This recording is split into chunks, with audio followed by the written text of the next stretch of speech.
afford to laugh. Cause I'm looking for my break and an autograph for my cats. But I'm short on staff, so all I ask is volunteers. All right, Mr. Craola Simkins, I want to thank you for joining me today on this this fine Wednesday. I guess we just shifted into the noon period. Right on. It's good to talk to you, man. Yeah, I appreciate you taking the time to sit down with me. I know you're a super busy guy. Who isn't? Everybody's busy. I know, right? Yeah, it's part of life. It's cool. This is our first meeting, I guess, in semi real life. We've talked on the interwebs a few times back and forth. Yeah, for sure. I've been aware of you and your work for a long time, though, man. You kick ass. Your last show looked awesome too. Oh, thank you very much. I appreciate it. And that's what I was going to bring up. I think the first time I became aware of your work was when I was getting tattooed by Mr. Honky Kong Adam Hawthorne. As I like to call him, my boyfriend. Yeah. He's gonna love that. He'll get the kick out of that. But yeah, he's one of my favorite people in the world. That guy's awesome. Yeah, me too. I think he's a little mad at me right now. We had some internet arguing happening, so I'm gonna have to bring him like a cake or something. Or just type a bunch of happy faces in your next tweet or something, and you're all good. Yeah, totally. Yeah, but he had a couple pieces of yours in his station that really that blew me away in an environment that's full of all sorts of stimuli. You know what I mean? Oh yeah. And you're a tattoo collector too, right? Oh yeah, I've got a lot of tattoos. I don't know how many, but the one he did on me is one of my favorite. I wanted a mafia guy in a bunny suit, so he did that on my leg. It's kind of I'm not gonna pull my leg up on on Skype, but yeah, it's pretty funny. I've always loved this style ever since we met. My buddy, he introduced me to Gunner. I was about to say my buddy Gunner introduced me to him, but I actually met Adam, I think through MySpace way back in the day. So, did you lose me? No. I was just looking at audio. Gotcha.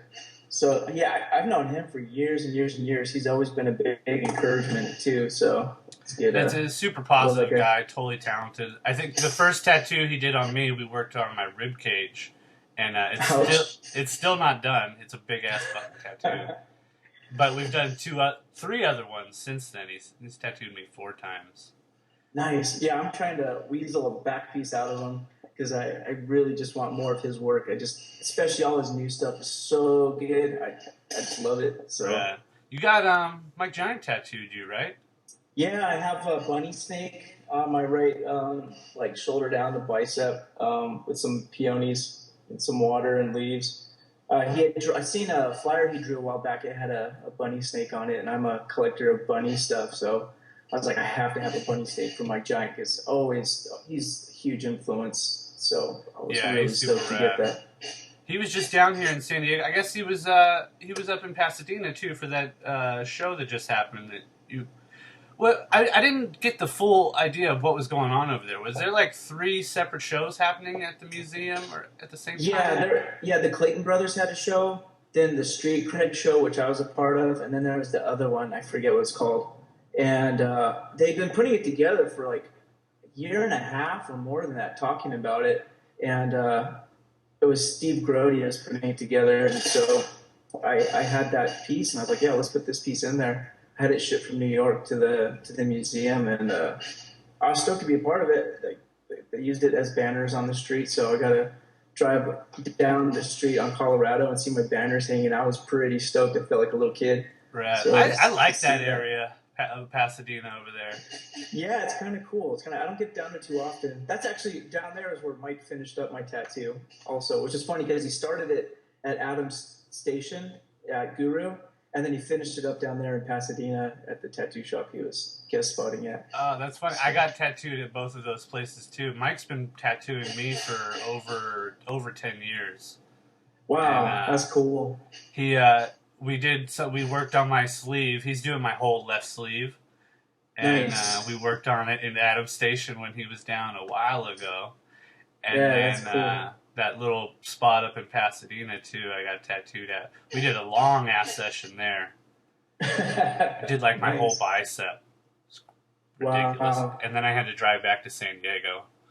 Oh, that sucks, dude. Fucking balloon arm. It was like, like the child swimmy, the floaties that the kids wear. Yeah, I know how that feels. Well, Uh, so I guess you got street cred then? yeah. I was in street cred. No, I mean Bunch of great you artists in have there. street cred. Wait, what? Do I have street You cred? actually have street cred, right? I guess I don't know. I don't. I don't consider myself to have street cred, but whatever people think, I don't know Well, what did it you come takes. up sort of in the graffiti scene? I mean, I think for people our age, it's a part of a lot of our art scenes, regardless of it was in Yeah. the foreground somewhere or background. Oh yeah, I totally was. In '92 is when I really got turned on to it, and I was already like I was a junior going into senior in high school, so I always feel like I got into it late. It can as opposed to all the people that I came up with or grew up with. But I was drawing since I was a little kid, so everything I was doing kind of transferred into the graffiti stuff. Um, but I came up with Craola like in '93. I was also writing Crumb at the same time. So I would do like bombs, like Crumb bombs, but sign it Craola. Just stupid. Like, I don't know why I had two names. I was such a toy from a suburban area of Torrance by the beach. Nobody knew what they were doing. I was riding with a bunch of skaters, but we were all trying to learn. And I met this guy, Circus, from CBS, and he kind of took me under his wing and was schooling me on like how stuff should get done and like the history of graffiti and stuff like that. I remember sitting in his house just looking at videos and magazines and books and just going, oh crap, there's like so much to this. And my eyes just got blown open and I started taking it a lot more serious. But I guess the second I got into it or saw like subway art, I was in it. I was loving it and I still love it. I don't get to paint as much as I used to, like doing graffiti, but whenever I do, I still want to focus on letters and all that kind of stuff. Yeah. What kind of stuff were you getting into just prior to that sort of world opening up to you? Gosh, I guess it was probably like fantasy art and cartoons, weird Salvador Dali stuff, Dr. Seuss, like comics. Like that was probably my world growing up. Like any kind of creative outlet. I remember drawing Woody Woodpecker and Popeye with the guys on TV. Like, hey, let's draw Popeye. I was like, okay, I could do that. And so my parents encouraged it and get all stoked. And I would draw G.I. Joe figures and mail them off to like Hasbro or whoever was creating G.I. Joe and go, Nice. oh, maybe they'll make this one. And then I'll see it out on the shelves. And of course, I never saw anything. I'm like, oh, they think I suck. But So you had that's funny. You sort of had some of those like art marketing things happening already in your head, like just figuring out ways to do commercial work to continue that thing that you love doing anyway, right? yeah. Without really knowing it, obviously.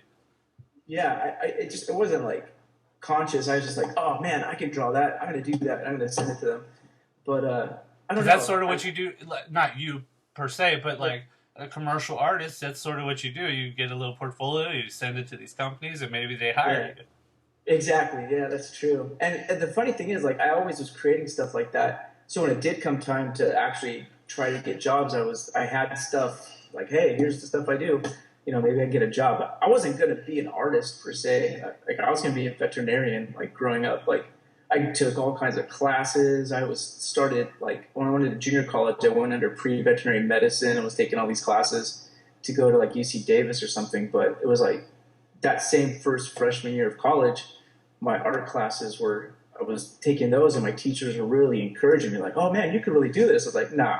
And then I got a really good job. Like this project, I was going to get like 10 grand for like a couple weeks worth of work doing pogs. And I was like, dude, are you kidding me? Like pods, it's stupid. But they were acknowledging like, you can make money with your artwork. You can have a career in this. And I was like, maybe I'm barking up the wrong tree trying to be a vet and should like go towards art. So, and that way I incorporate my love of animals into my art and it all kind of, holds together. Yeah, that's what I was going to bring up, finding out about the veterinarian type of aspect. Like there's a real sense of love for animals that comes through in the work that you make. There's like I often see it feels like they're put up on a pedestal, almost like royalty kind of, maybe just in the imagery.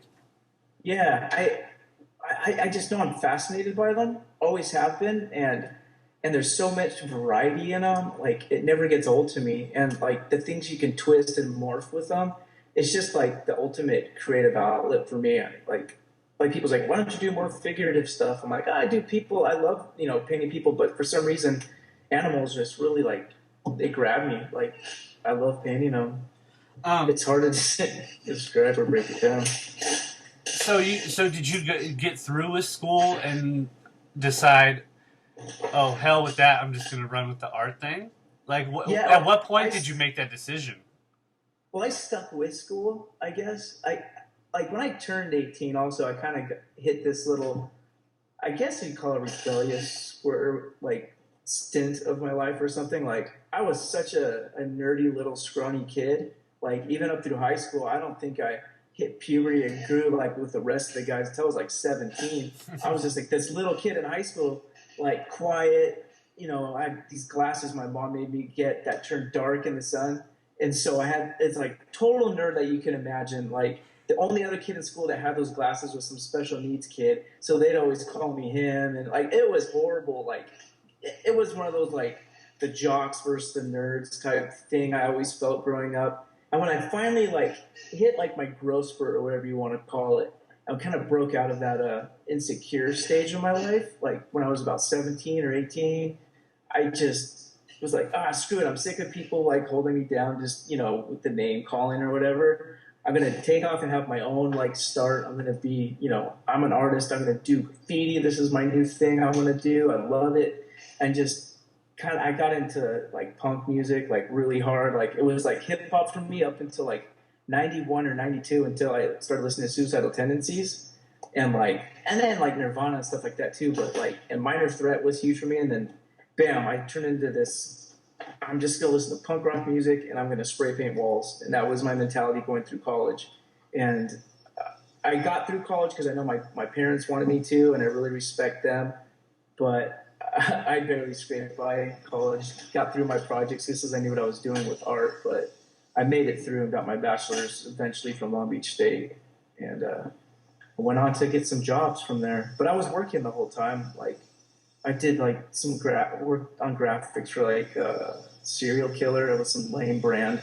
They had like skateboard stuff, but it was like those T-shirts. See, it was like a train spotting shirt that heroin. Yeah, I remember them. Yeah, that was out here in El Segundo. So I did some graphics for them here and there. That's funny. And picked up little gigs like that.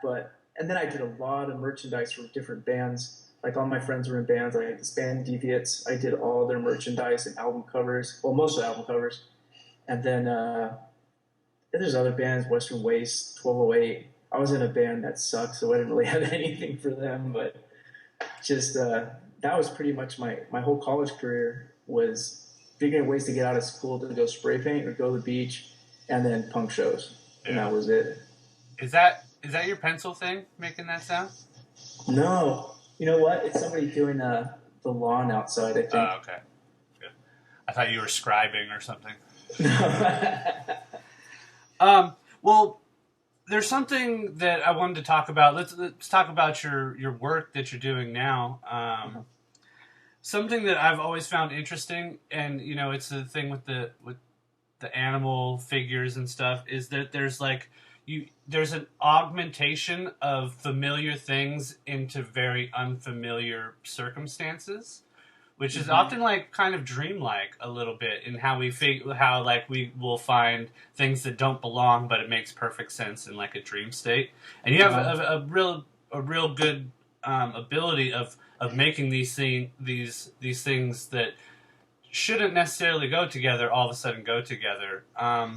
Is that something that just has occurred naturally through doing the work, or is there something in that you looked for or that you try to implement? I think it's just feels like it's grown naturally into what that is, because it used to be less surreal, I guess I'd say. Like I consider like the more stuff starts morphing, it's becoming more surreal, more abstract in my head than when it starts off like, oh, here's like a field of rhinos perched on like a landscape. It's like that is it. But when they start morphing and turning into the landscape and actually melting into it, and elements of that growing off of them into other animals, that just becomes like, it's like an outlet of, well, where can I go with this? Like, where's this arrow going to take me? You know, like, and a lot of the elements that I'm pulling into there, like lately it's been a lot of porcelain, if that makes sense, like old grandma teacups and old couch references. I don't know if you notice, there's a lot of couch parts in my work. Yeah, like the buttons. Almost the English. Yeah. And a lot of that stuff, like, the more I think about it, I keep getting drawn to it, is stuff from my grandma's house and the stuff my mom collects from growing up. It's like, I call it comfort food, even though it's not food, but it makes me comfortable to paint it. Like, it feels like a grounding, like home, like, you know, you're going deep into your head it is like a dream-like experience. A lot of these images I've dreamt up and woken up and started drawing them, but I tie it back down to reality with these like couch parts and porcelain items that I remember growing up, and like the still life paintings that my grandparents would have in their house, stuff like that. So I don't know. Sorry, I keep bouncing my head around. My puppy dog woke up at 4 this morning and it was puking all over the yard. Oh, what's wrong? Eat chocolate? I don't know what he ate. He only puked up his dog food. So he had I gave him a little piece of fish that I cooked yesterday, but I don't know. I think that he had an upset stomach and then ate too much grass, and it just brought it all back up. He kept drinking water and kept puking the water up. Oh, that's not good. So I got to keep a slight eye on him. Make sure Yeah. Something about the work, though, that I wanted to talk to you on that point is that for me as a viewer, there becomes like a singularity in the things, that there's almost like like the story is sort of telling me that like all these things are the same. You know, like if I see, I think the image that was up before the podcast started has an octopus that's a strawberry. A strawberry skinned octopus, and it like fits perfectly. Like there's no disconnect from, is that a strawberry or an octopus? It's clearly both of those things. Yeah, exactly. You know, and like I know, like everything does fit together in this. I basically paint to a world I call the outside. So anything that I paint makes sense in the outside. Like you know, consider it like Oz or Narnia or whatever, like Wonderland, like whatever other creative people have that they create into where the fantastic makes sense. It's kind of like where my head goes when I paint. And a lot of the paintings, if they're like a still life setting, are like observations of things that my hero or whatever, and I have that character, the White Knight, but it's all like he's like kind of going through this world, and these are the things he sees. And like, say you see there's a different image of that strawberry octopus. It's perched on this like coral reef with a teacup full of clouds and a cockatoo resting on it, and like all this stuff like put together like a still life with this big green jellyfish like trying to communicate with the cockatoo. And that's just like something he sees, he's observing as he's journeying through this world, which is like a dreamlike world. Like I've written a lot on it, like just for my personal self. I have an ongoing, like, I write about this world and stuff that you could see and how it interacts. It's like almost like I don't know, like a fantasy novel itself, but it's not as well written as a novel. So, is that something you enjoy doing? Is the writing process as well? Do you get some of the same rewards from doing that as you get from the works themselves, like making the paintings? Oh, I totally, like, when I am able to write, like when I do get to sit down and write on some of this stuff, it totally feels just as rewarding. But I don't think it's as rewarding when I have friends read it. I don't think they get it the same way I do when I write it. Yeah. It's just, for me, it's like a personal way that I have to express it. Like, I was doing this painting called Puppet's Pathos. It's this big, like, whale, like goblin whale, with this puppet sitting in its mouth writing a suicide letter. And it's basically, like, when I was painting it, I had to sit down and I wrote about 20 pages about what was going on. It was basically this puppet who was being forced by this, like, I'll call her a witch, even though she's not a witch, to scare kids, to have nightmares, so they could, this character I called the Prophet, could go and steal their dreams, because they were collecting, like, nightmares or whatever in a certain form. So, and this puppet didn't want to do it, so instead of scaring kids, he went and found a whale, because like Pinocchio was eaten by the whale Monstro. He heard those stories when he was younger, and wanted to end his life by a whale so he wasn't forced to hurt kids. And I'm like, that story made sense to me when I was sitting there just looking at the painting, but written out, it sounds a lot more clear. That sounds kind of jumbled together and stupid. But. Well, something that I think is interesting about that stuff is that, like, I often find that because we paint in metaphor, usually, it's all wrapped up, a story wrapped up in imagery that's sort of fantastical, or, in your case. And for writers, they're able to sort of pass on information in a sort of clearer way. Even songwriters, with having lyrics that are still metaphorical and sort of personal, it's almost easier sometimes for a viewer or a listener to attach a personal experience to those things. Mm-hmm. And paintings, I think, are a little harder for people to do that. Although I think they do other things that, writing and music and other things don't do. Yeah. Yeah, no, I totally agree with that. Like, you can get a whole image and picture from just reading a good writer, and it's like, bam, instilled in your head. But it's like, does a picture tell a story like as clear as that writer can tell a story? I don't think so.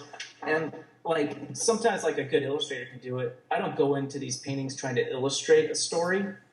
It just, the story in my head kind of pops out, I guess, when I'm painting it. It's weird. It's kind of backwards, I think. But I don't know. Yeah. I wanted to actually.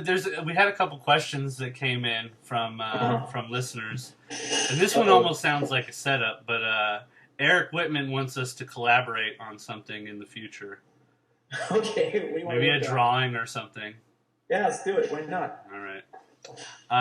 And also Charles Page wrote in, and he had said in an interview somewhere you talked about some of your sort of painting tricks, I guess, or, our tools of the trade to make the things do what we want them to do. And he had mentioned a dirty water method. Oh, man, that comes up so much. Really? Well, I don't want to make you talk about that, actually. He just said that was one thing. I don't want to make you talk about that then if it comes up all the time. But I'll clear. Maybe I could clear it up now. I've tried to clear it up before. That was an interview I did years and years and years ago with a friend, and we're kind of just joking around because I had this big cup of dirty rinse water, and it got cut up so it said, yeah, that's all I use is just dirty water, no mediums, that's it, no clean water, just dirty water. And then everybody emails me, it's like, oh man, so how does the dirty water make it work? Is it something where it breaks down? I'm like, no. That was a joke. Use clean water when you mix your paint. But it's kind of haunting me. It's like, I got to watch what I say. Yeah, that's strange. I used to actually have this cup that I had like a brown wash in that I would continually just add a little bit of water to it as I would use it and as it would evaporate. And I kept the same cup of water, brown water, for I think almost a year. With just without even having to cover it, just filling it back up when necessary. That it had just like the sediment at the bottom that just kept it alive, and was like this nasty, perfect brown water. But he also wanted to know if you do have any sort of tricks, because I think he uses the word secret tricks, but I don't.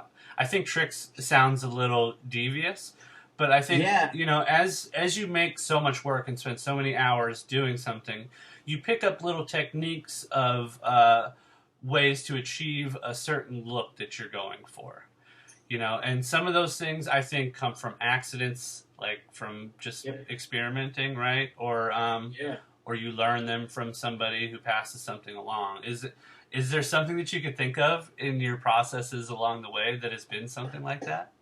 I think it's exactly what you said. It's a lot of that happy accidents. I remember like spraying a whole surface, trying to get a blend, and like my brush had white paint on it, and I had this whole background I was working on, and then I got that white paint in the water, and just like, oh crap, I can't get this off. I tried to brush it all off.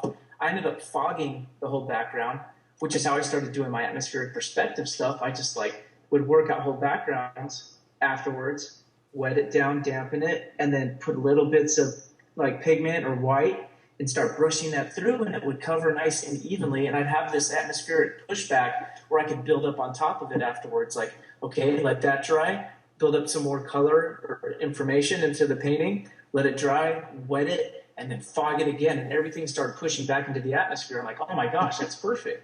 Yeah. And I'd only used water too, up until about 3 months ago. I've only used water in all my acrylic paintings. And 3 months ago, I wanted to know what color, and I'm like, all right, what's this like acrylic retarder? I got to try this stuff. And I'd seen some video recently. Somebody showed me Wyland has a show now where he paints whales right in front of you in like in half an hour.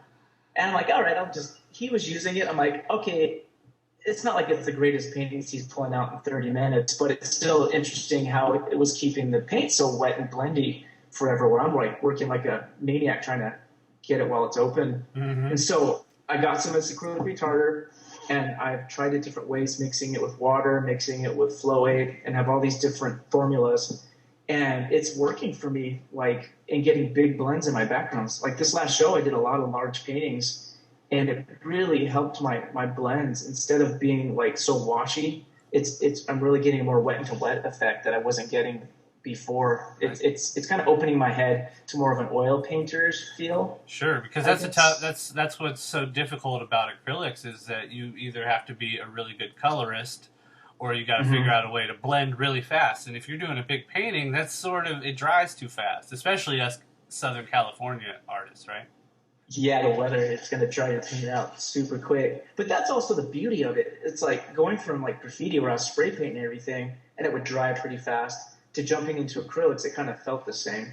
So I thought that transition made sense. But there's something about having it open and blending like that that's nice. Excuse me 1 second. Come on, buddy. You got to get out of here. Go on. Is he throwing up? No. He's just sitting under my desk. Like, pay attention to me. It's all right, puppy. Well, I think I covered most of what I wanted to talk to you about besides the upcoming show. Let's see. And I have a special guest lined up for a conference call here. I did my first conference call yesterday, and it worked. That's awesome. So we're going to give this a shot. I'm not even going to pretend there's going to be any issues, but if there are, just bear with us momentarily. I'm going to switch over to a song while we get this set up real quick. Gotcha. I'm going to put your image back up. So we'll be back. I think they may even still hear us talk if we talk, but we'll see what happens. In the crowd, show a little bit of audience participation now. When I say hip, you say shut the fuck up. We ain't saying shit, and I respect it. Check it, in a flair for the dramatic exit, a fashionable entrance, late to my own arraignment. Oh, the self-destructive things that I do for entertainment. My folks gave me this art, your broken heart is my palate. While I was out honing my craft, you was disowning your talent. This is why you still live at home, and I bought this house off my parents. I'm getting ahead of myself, I see the hair on my back. I'm on the road reading Craola, it's poems versus better raps. I think to myself, what's worth remembering versus defending the size of my manhood or confessional canned goods. Didn't make almost give it a fun of my life. I decided to give them a look. None of them give it a glance, and I guess that I'm sitting in the middle of an unread book. Letters are falling apart with the sentences and the wording, the wording is permanent. Never been missed, never been misworded and misinterpreted. Is funny, I'm serving a sentence of solitary confinement. Result in a death sentence, filling my writing assignment. But none of this is getting told in confidence. I reckon I spend confidential records just to hold the listener's attention. I'm a veteran of spatial relations. Howdy. Oh, wait, you keep popping in and out, though. That was my fault. Let me see if I can get mics to come up. Yours isn't coming up, Mike, but... No? There you are. We should all three be there. I'm alive. So, thanks for joining us, Lola. Thanks for having me. Yeah, you guys are preparing for your show in Quebec. I don't even want to... I think it's... Yves LaRoche. I didn't even want to try to do the French on it. Yves LaRoche. Yves LaRoche. Oh, there you got the enunciation down over there. So the show's called Escape with Me, right? Yes. Yes, sir. Oh shit. Oh darn it! Hold on 1 second, okay? Right. My God damn it.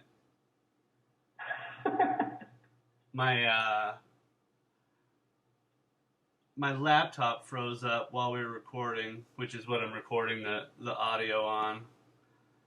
That makes me sad. Well, it looks like this one's going to be a straight Ustream, and then I think I'm going to have to re-record it. But okay, enough of me and my technical difficulties. There's always one little, with all this modern technology, there's always one little thing that just doesn't go right. But this has gone all perfect so far. So I guess I gotta take my wins where they come, right? So yeah, the show. You guys, you want to talk a little bit about what's coming up? Yeah.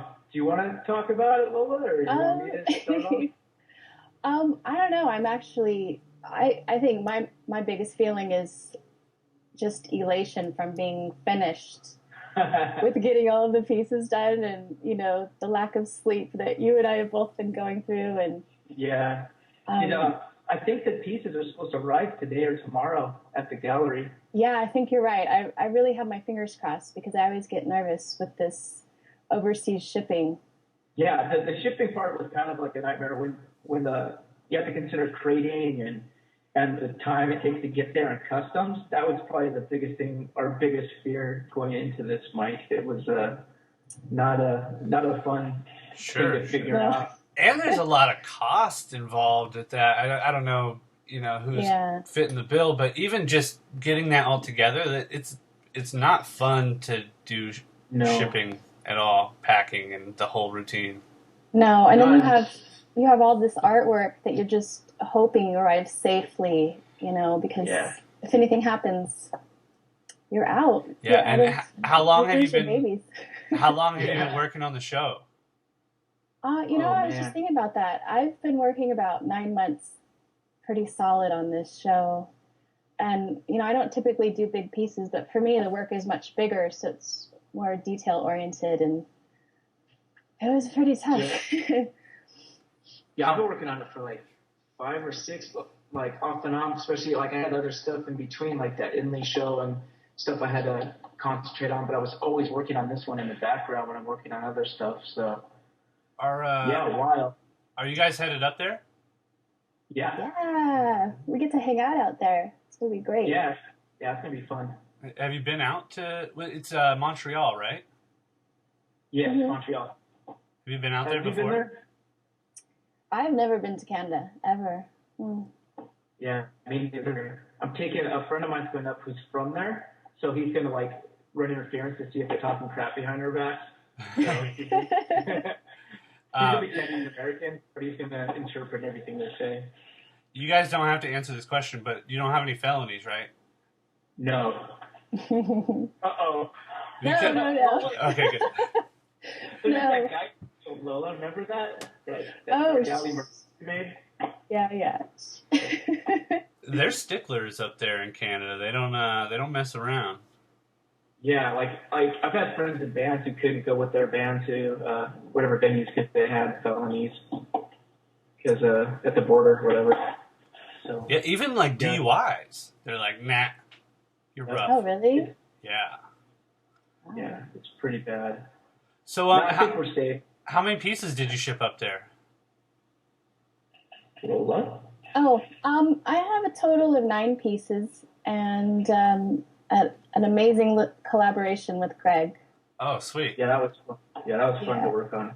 Yeah. I got about 9 pieces and 9 drawings, 10 drawings. Your Lola, your work is sort of making. Do you feel like you're making some new transitions in some of this new stuff? Yeah, definitely. I think that's what most people can gather from my work is that it's naturally sort of evolving into the way years ago I imagined it to look, but it's just because I'm self-taught, I'm having to sort of work through things and learn new process and, but I'm definitely trying to incorporate a new sense of realism into the work. Nice. And I think something that's interesting about both of your guys' work and why I think it'll show together is that there's like this sense of sweet and sort of evil. Like, or maybe not. Maybe evil is the wrong word, but a sort of like there's a sweetness on the exterior, but there's a darkness that sort of lurks behind that. If you go a little further, Yeah. Does that sort of fit your guys' personalities a little bit? Are you saying we're sweet but dark inside? We're a little evil? Well, I'm trying to figure that out. I only see the sweet right now. I haven't dug deep enough yet. Personality wise, anyhow. Yeah. I know Greg's pretty evil. Yeah. Yeah. Yeah. I don't know. It's a hard one. I don't know. I think that perception is probably based on the fact that our pieces are pretty symbolic, and so it makes people curious, and maybe it's the tones we're using or the setting that we're putting it in, but I don't know. I guess it's up to the viewer. I've never really felt that there was a darkness. Mm-hmm. Maybe more so just a curiosity that could be perceived as darkness. Yeah. And I think as a viewer, I find contradiction really interesting, like within a certain context. Not like people who are contradictory, but like words. Irony, right? What's that?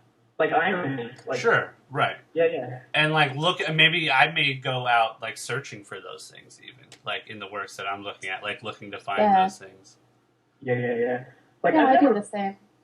I've never considered like trying to paint evil. Like if it's darkness, a lot of it just comes out from moods or like a history of something, like you're trying to get out of your head. Like you remember some kind of feeling you got from something and you want to paint about it. I think years ago, it seriously was a lot darker and like angry or whatever, like those right after high school things. Like, but it's really changed to more. I don't know. I don't hate the word whimsical, but like I don't know. But it's suitable. It's suitable. Yeah. And we're probably exactly the same. The work is also a therapy, so some of that might sort of come out. And whereas we see it as a release, people see it, they just gravitate towards it. Yeah. Sure. Something that, bringing up like the fantastical and these like mystical sort of things. I was just talking to Damon Soul yesterday, and oh, that's right. We were talking about or a couple days ago, I guess now. It was Sunday. My brain is not working properly.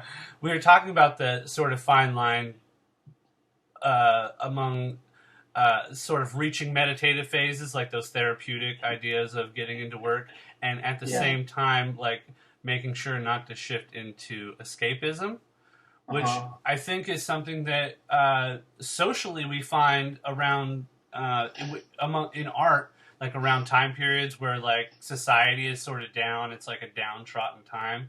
That that the more fantastical the artworks become in those sorts of time, more surreal, more fantasy as opposed to like dealing with the day-to-day life. And even though I know that artists are making these works to sort of therapeutically deal with their own lives and whatever issues we all face in our own heads, do you think from a viewer's perspective that fantasy level allows them to get into a sort of escapist mode to get away from real life for a little while?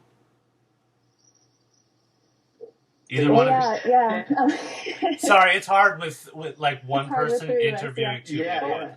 I actually really, really, I find that very true. I think for me, that's kind of that's why I've been painting from the beginning, because like with Greg, when I was young, I mean, I've always painted. So when I was young, it was, to work out my issues, but it's more to remind us that, life is tough, but we don't always want to think about that. And so with the artwork on your walls, you want to have that escape. You want to have something that brings beauty to your life, as opposed to a reminder of, I mean, I know so much artwork these days is about politics and world issues. And granted, that's amazing. But for me, I think I focus more on just, this fantasy world that people can definitely escape to and kind of forget about that while you're in your home and your sanctuary and that kind of stuff. Yeah, I agree. I mean, that's what we kind of set out to do when we came up. This whole show was about that. Like we were talking about why we paint, the idea of escaping and as therapy and through painting, because you do hit that zone while you're painting and you get in that mode where it's just flowing and time's flying by, and next thing you know, it's like been 6 hours and you've just been living in this world like in your head.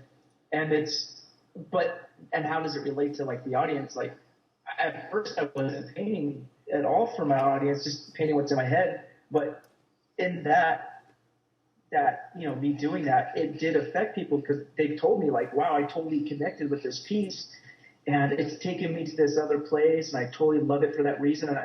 And just having that interaction with somebody looking at one of my paintings has been really gratifying. Like I still don't like purposely like paint for the audience. I paint for myself, but knowing that interaction, it's kind of comforting that other people are getting excited and getting to go to these worlds, even if it's just a little bit like of what's going on. Like they understand and can grasp a little bit of what I'm trying to get across.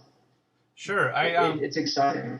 I talk about that a lot. That really making these works is almost a selfish process. It sounds sort of mean, but it is a first gratifying yourself in the working process, and then what happens after that, we just want people to have their own experience with it and sort of relate to something, at least from my perspective, relate to something that I related to in some fashion or another, some sort of emotion or feeling or whatever.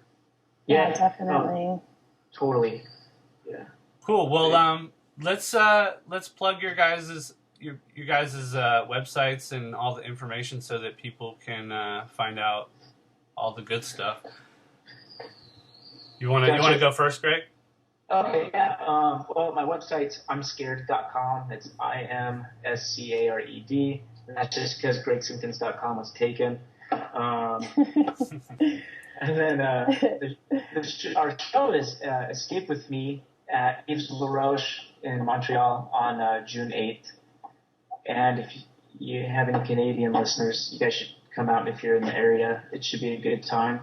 Yeah, for sure. And we'll definitely get all that up on the blog. And Miss Lola? Yes, I'm just Lola. I'm lolafineart.com. Awesome. Pretty easy, I think. And thank you for joining us. I know this was sort of almost last minute kind of to get the special guest. It's great. It'd be good to have you on for a full show as well. Beautiful. Maybe when you get back from good old Canada. Word. All right, guys. Well, let's do internet dap. Can you see? Okay, I can't even see you, Mike. You can't see me.